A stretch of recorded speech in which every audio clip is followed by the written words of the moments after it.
আসন্ন ডাকসু নির্বাচন ঘিরে ঢাকা বিশ্ববিদ্যালয়ে আবারও জমে উঠেছে ছাত্র রাজনীতি। প্রশাসন চূড়ান্ত তফসিল ঘোষণার প্রস্তুতিতে ব্যস্ত, আর এরই মধ্যে সক্রিয় হয়ে উঠেছে ছাত্র সংগঠনগুলো। ছাত্রদল এবার শক্তিশালী প্যানেল গঠনের পথে। 2019 সালের আলোচিত প্রার্থী আনিসুর রহমান অনিককে ভিপি পদে আর জিএস পদে আলোচনা এগিয়ে নাহিদুজ্জামান শিপন।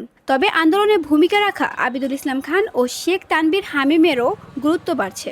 এছাড়া তরুণ ও অভিজ্ঞ নেতাদের মিলিয়ে বাকি পদেও প্যানেল সাজাচ্ছে ছাত্রদল।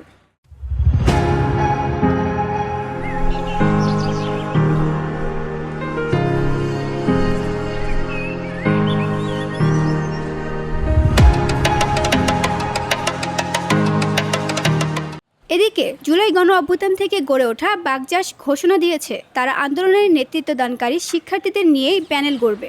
সম্ভাব্য ভিপি প্রার্থী আব্দুল কাদের আর জিএস পদে থাকবে আবু বাকের মজুমদার। নীরব থাকলেও প্রস্তুত ইসলামী ছাত্র শিবির। আলোচনায় আছেন সিবগাতুল্লাহ ও মহিউদ্দিন খান। শিবির এবার নারী, অমুসলিম ও আদিবাসীদের প্রতিনিধিত্ব নিশ্চিত করতে চায়। ছাত্র ইউনিয়ন, ছাত্র ফ্রন্ট ও অন্যান্য বামপন্থী সংগঠন গণতান্ত্রিক ছাত্র জোটের ব্যানারে আলাদা আলাদা প্যানেল দেবে। শীর্ষ পদে আলোচনায় আছেন আরমান হোসেন, উমামা ফাতেমা ও মেঘ মল্লার বসু।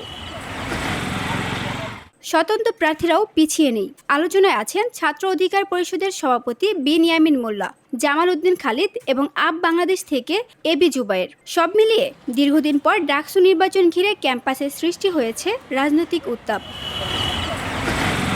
এখন দেখার বিষয়, কারা প্যানেল গঠন করে ছাত্র সমাজের মন জয় করতে পারে। VOD Bangla news desk.